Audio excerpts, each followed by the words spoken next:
হিসেবে তানজিদ তামিম এবং পারভেজ হোসেন ইমন, বোলিং ইউনিটের নেতা হবেন মুস্তাফিজুর রহমান। তাদের সাথে স্পিন ডিপার্টমেন্ট সামলাবেন শেখ মাহাদি ও রিশাদ হোসেন। এশিয়া কাপে নিজেদের সেরা 11 জন নিয়ে মাঠে নামবে টিম টাইগার্স। মিডল অর্ডারে অবশ্য থাকতে পারে বেশ কিছু চমক। সব মিলিয়ে টুর্নামেন্টে কেমন হবে বাংলাদেশের সেরা একাদশ, সেটাই জানবো রিপোর্টে।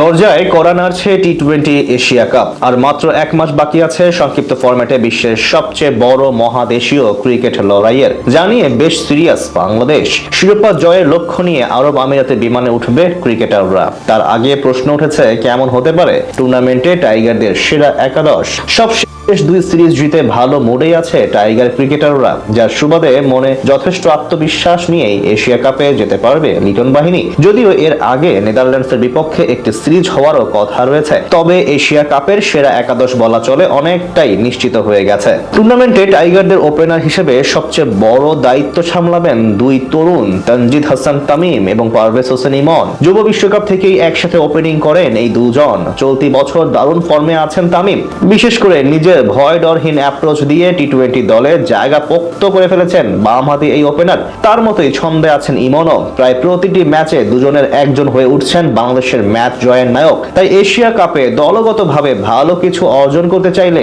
তাদেরকেই রাখতে হবে বড় ভূমিকা। 3 নম্বর পজিশনে আপাতত অধিনায়ক লিটন কুমার দাসকে নিয়ে পরিকল্পনা করছে টিম ম্যানেজমেন্ট। বৈশ্বিক আসরগুলোতে বরাবরই লাল সবুজের জার্সি গায়ে বেশ সফল এই উইকেট কিপার ব্যাটসম্যান। তার উপর প্রথমবারের মতো কোনো বহুজাতিক টুর্নামেন্টে দেশকে নেতৃত্ব দিবেন তিনি। তাই স্বাভাবিকভাবেই তার কাছে বড় কিছু চায় ভক্তরা। মিডল অর্ডার নিয়ে আপাতত বড় সমস্যায় বাংলাদেশ দল। সেখানে 4-এ থাকতে পারেন ডানহাতি তাওহিদ হৃদয়। স্ট্রাইক রেট নিয়ে কিছুটা সমালোচনার মাঝে থাকলেও দলের প্রয়োজনে জ্বলে ওঠার সামর্থ্য রয়েছে তার। তাছাড়া বর্তমান দলে থাকা সবচেয়ে বড় ধারাবাহিক পারফরমারদের মধ্যে একজন হৃদয়। 5 নম্বর নিয়ে আপাতত বড় সমস্যায় আছে টিম ম্যানেজমেন্ট। তাই সেই অভাব পূরণ করতে প্রমোশন দেওয়া হতে পারে শামীম হোসেন পাটোয়ারিকেই। বামহাতি এই ব্যাটার অবশ্য ভালো ছন্দেই আছেন টি-20 ফরম্যাটে। তারপরে থাকতে পারেন দলের সবচেয়ে গুরুত্বপূর্ণ সদস্য জাকের আলী অনেক। নিজের পাওয়ার হিটিং সামর্থ্য দিয়ে ইতিমধ্যেই কোচের আস্থা অর্জন করেছেন তিনি। তাই আগামী এশিয়া কাপে বড় ভূমিকা রাখতে হবে জাকেরকেও।